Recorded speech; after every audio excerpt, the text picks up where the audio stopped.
Out of Focus is brought to you by Garage Build. Submit your build, share your passion. Powered by Dennis Kirk.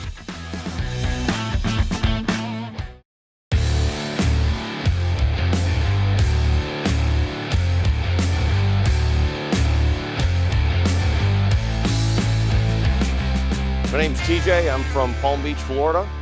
This is a Paco-frame and front end that I built in my garage at home.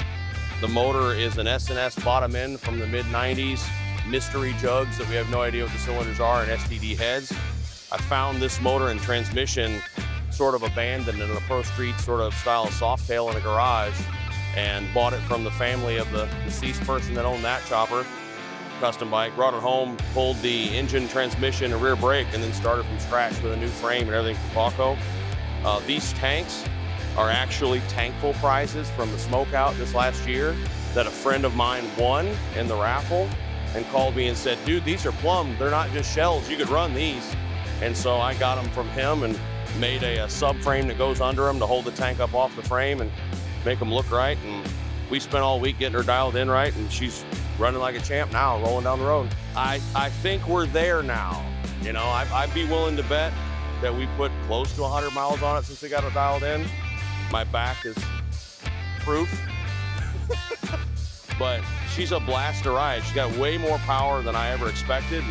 Just down the street here in front of the Beaver Bar, I snapped at the throttle and bunny hopped it in front of the crowd sitting out front. And it was fun. It's a lot of fun to ride. This is the second frame. I pretty much consider this is the second version of this because the whole thing came down since Smokeout pretty much. It started over with the tanks and stuff, but yeah, almost like third build, second bike. Well, I was graciously invited to be a builder at the Smokeout in 2024 and was really excited and said, let's do this. So I came up with a plan.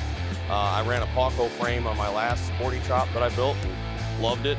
But I wanted something a little more traditional shape frame, 6-over front end, extended rockers. This is the look that I really wanted to go for. And so we started over again, took it to Smokeout. I wasn't happy with the way it looked just because of, you know, how things can end up. So when I got home from Smokeout, we started over again, especially actually when these tanks came available and that was gonna happen, that's when I was like, well, let's just start over again and do this right. So she looks good now and runs good. Yeah, I've got 7 bikes. I love choppers and stuff, but I also like the new stuff. I think you don't have to like just one thing. You can like new bikes and old bikes and choppers and performance bikes and all this other stuff. So I've got a couple modern bikes, a new street glide that's fun to mess with, do my own cam jobs and M8s and stuff like that. But this is just as awesome as it is awful.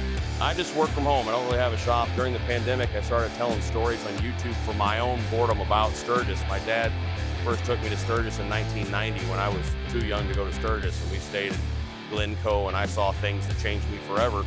And I've been to Sturgis, not every year since, but a lot. And it's just been fun to grow up in this culture. I think bikers are some of the finest people on earth.